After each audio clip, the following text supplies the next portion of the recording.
Kay ganda ko talaga. Wala nang mas gaganda pa sa akin.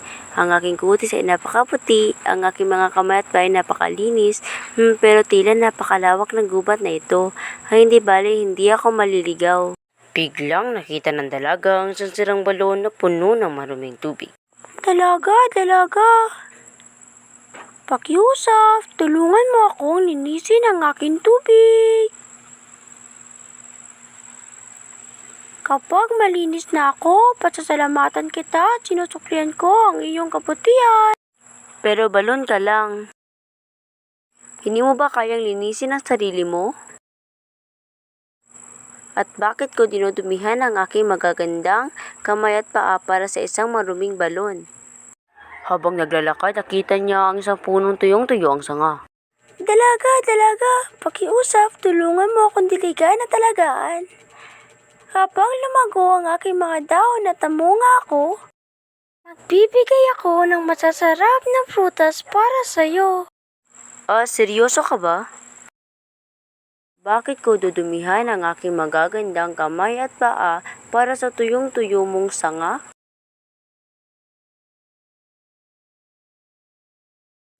Nakita ng dalaga ang isang luma at sirang bahay.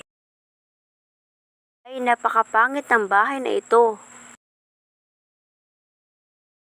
Pero wala na akong pagpipilian.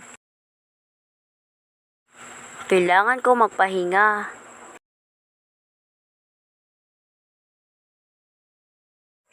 Kinabukasan, nagising siyang gutom at uhaw. Napakahirap ng pakiramdam na ito. Kailangan ko ng tubig at pagkain.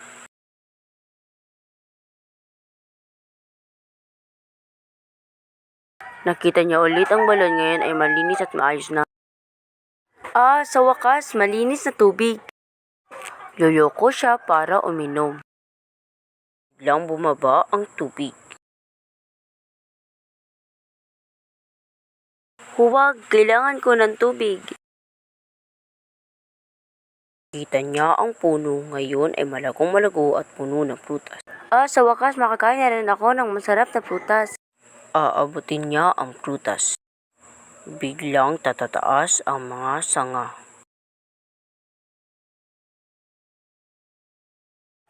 Bakit ganito? Kailangan ko na ang pagkain.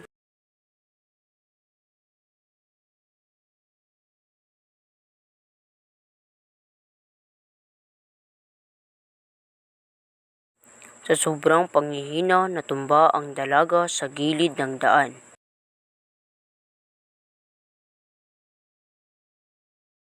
Biglang nagising ang dalaga. Panaginip lang pala, pero napagtanto ko ang aral ng lahat ng ito. Ang pagiging maganda ay hindi sukatan ng kabutihan. Ang tunay na ganda ay nasa puso at sa gandahang loob na handang tumulong sa nangangailangan.